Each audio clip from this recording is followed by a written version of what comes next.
공천 개입 의혹 사건의 핵심 인물인 명태균 씨와 김영선 전 의원이 구속된 뒤 처음으로 검찰에 소환돼 조사를 받았습니다. 명 씨와 김 전 의원의 구속 이후 검찰 수사가 어디까지 확대될지 관심이 쏠리고 있습니다. 박종혁 기자의 보도입니다.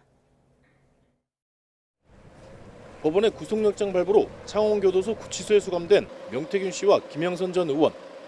검찰은 수감된 지 하루도 지나지 않아 두 사람을 검찰청으로 불러 조사했습니다. 명 씨와 김 전 의원을 구속한 검찰이 수사에 속도를 내는 것으로 풀이됩니다. 우선 두 사람이 받는 정치자금법 위반 혐의는 법원의 구속영장 발부로 일정 부분 소명이 된 상황. 따라서 검찰은 수사 과정에서 제기된 의혹을 집중 규명하고 있는 것으로 보입니다. 가장 먼저 확인할 부분은 윤석열 대통령 부부의 공천 개입 의혹입니다.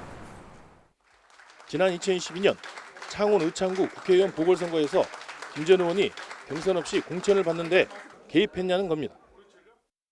검찰은 그동안 명 씨의 컴퓨터 등을 포렌식해 명 씨의 SNS 내역 등 자료를 확보한 것으로 전해졌습니다.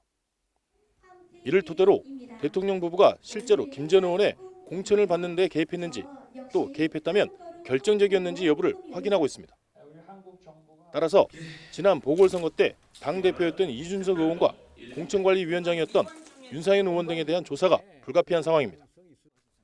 명 씨가 대통령 부부와의 친분을 이용해 김 전 의원의 공천을 받았는지 확인하려면 공천을 관장한 전현직 여당 관계자들에게 확인하지 않을 수 없기 때문입니다.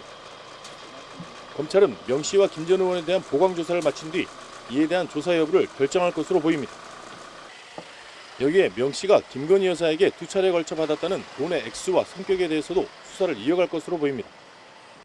마지막으로 창원 제2국가산단 지정에도 명 씨가 개입했다는 의혹을 밝히는 것도 검찰의 숙제로 남았습니다.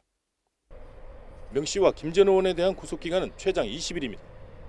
검찰은 언론이 제기한 모든 의혹을 확인한다는 방침인 만큼 이 시간 안에 관련 의혹을 모두 밝힐 수 있을지 주목됩니다.